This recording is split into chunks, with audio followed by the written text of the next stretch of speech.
é o melhor lugar para a gente armazenar um vinho? Bacana. Em Campo Grande, né, no nosso Mato Grosso do Sul, com o clima, a temperatura que nós temos aí diariamente, anualmente, o ideal é a gente ter uma adega propícia para isso, né, o abrigo da luz, temperatura constante, enfim. Mas, caso você não tenha essa adega, é importante você armazenar o vinho deitado, em ambiente fresco, seco e sem contato direto com a luz. Por quê? Porque a oscilação de temperatura direta prejudica o vinho, luminosidade direta nas garrafas prejudica o vinho. Não é à toa que os vinhos são engarrafados em garrafas escuras, né? Para proteção da luz direta. Então, tudo isso é interessante, principalmente tem oscilação de temperatura. Não tem uma adega? Não vou pôr na cozinha, próximo do forno, onde eu asso um frango, amanhã não vou assar nada, então sai do calor para a temperatura mais fria. Então, tudo isso prejudica o produto. Tá? Então, a dica que eu dou na dúvida, não tem adeguinha, procura um local reservado, né, da luz e de oscilação de temperatura. Jonas, depois que a gente abre um vinho, como é que eu vou fechar ele novamente? O que é o ideal? Bom, existem garrafas de tamanhos diferentes no mercado, justamente para auxiliar nisso, porque o vinho ideal é você abrir e consumir. Até o final. Até o final. Obviamente que a gente não é obrigado a isso, podemos sim deixar um restante da garrafa para o dia seguinte. O ideal é no dia seguinte, porque a partir do momento que o vinho entra em contato com o ar, ele começa o seu declínio, a sua oxidação natural, né? Afinal de contas, vinho é um produto vivo. Caso não tenha condições, existem algumas dicas caseiras, né, para você armazenar, como as bombinhas de vácuo, que você coloca as tampinhas, você pode comprar em qualquer wine shop, na internet, etc. E até aqui na 067, você coloca e você faz com uma sucção, uma bomba, extrai um pouco do oxigênio dentro da garrafa, mas isso retarda o processo, não garante 100% que o vinho está livre de oxidação. Então isso, o vinho, em vez de durar de um dia para o outro, poderá resistir mais 2 ou 3 dias. E caso você não tenha essa bomba de vácuo, você pode pegar uma garrafa menor de vinho, fazer a asepsia dela, né, em água quente, etc. E encher esse vinho que sobrou nessa garrafa menor até em cima, mas até não dá mais. E aí fecha com uma tampinha de rosca, aí você consegue guardar o vinho pelo menos por mais 2 dias. Mas fechado, é muito trabalhoso. O vinho que eu não abrir, ele vai durar quanto tempo em média? Depende muito do vinho, né? Porque por que uns vinhos duram e outros não? Porque o vinho é formado por uma estrutura química, orgânica, né, natural. E quanto mais componentes de conservação natural que o vinho tem, mais longevidade ele vai ter. Quais são esses componentes? Tanino, que está presente na casca, nas sementes, né, nos cachos das uvas, que é aquela sensação que quando a gente bebe o vinho, parece que você mordeu uma banana verde. Isso é tanino, né? Esse tanino está presente naturalmente. Álcool, que é oriundo da fermentação alcoólica. Açúcar, que é um alimento para as leveduras fermentarem e gerar álcool, né? Acidez, que está presente na fruta. Então, são esses componentes naturais da uva e depois vai para o vinho, que quanto maior a quantidade, mais longevo será o vinho, tá bom? Existe um horário melhor, Jonas, para a gente tomar vinho? Porque a gente está numa região extremamente quente, o vinho realmente não é uma coisa muito cultural para a gente aqui no Mato Grosso do Sul. Mas existe um melhor horário para tomar vinho ou não? Qualquer hora é bom? Eu acredito que qualquer horário é bom, na minha opinião, porque muitas vezes o horário que você tem vontade e desejo de tomar um vinho, não é aquele horário que as regras ditam, né?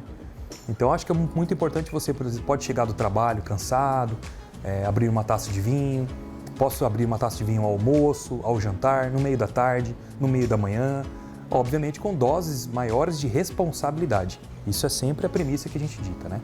Sempre a dose de responsabilidade tem que ser maior do que a dose na taça de vinho. Então, a partir do momento que você tem a responsabilidade, qualquer hora é hora para vinho. Em vários países do mundo, o vinho pode fazer parte do café da manhã, do brunch, do café da tarde, né? Do happy hour no final do dia. Então, não existe horário. O horário quem dita é você, desde que a responsabilidade seja soberana. Eu posso trocar o vinho em um mesmo jantar, por exemplo, Jonas? É legal fazer isso e quando é que eu faço isso? Legal, pode sim, deve, isso é uma experiência muito legal. A dica que a gente dá é que você sempre comece dos vinhos mais leves e vai em crescente, né?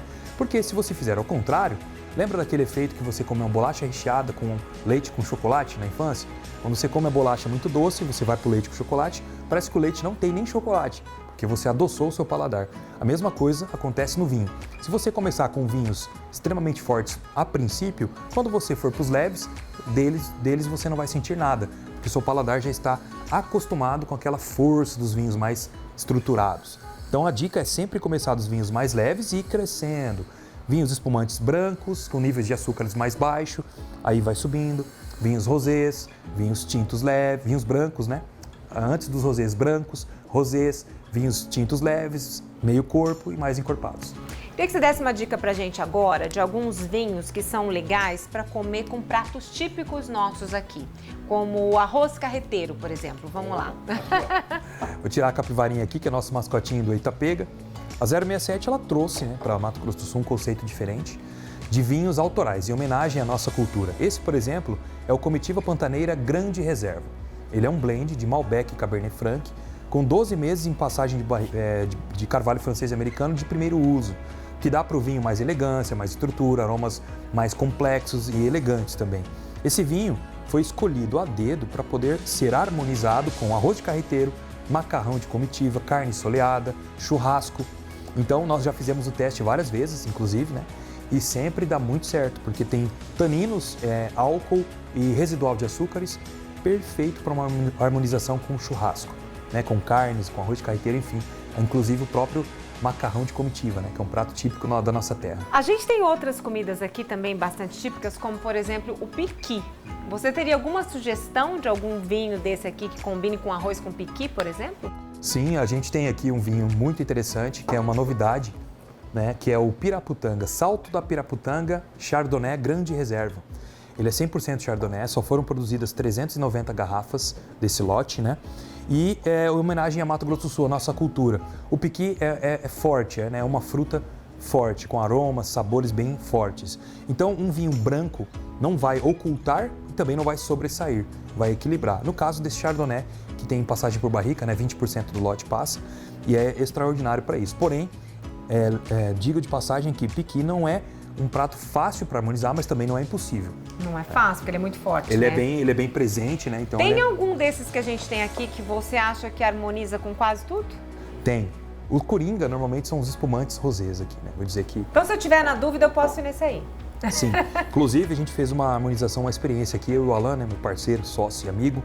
A gente estava aqui comendo uma feijoada ao almoço, numa sexta-feira, e ele falou, parceiro, vamos tomar um vinho? O que você sugere, né? Talvez a expectativa dele fosse que eu colocasse um vinho tinto, encorpado, né? De repente eu apareço com esse espumante Aura Rosa Pinot Noir Brut, um espumante extraordinário.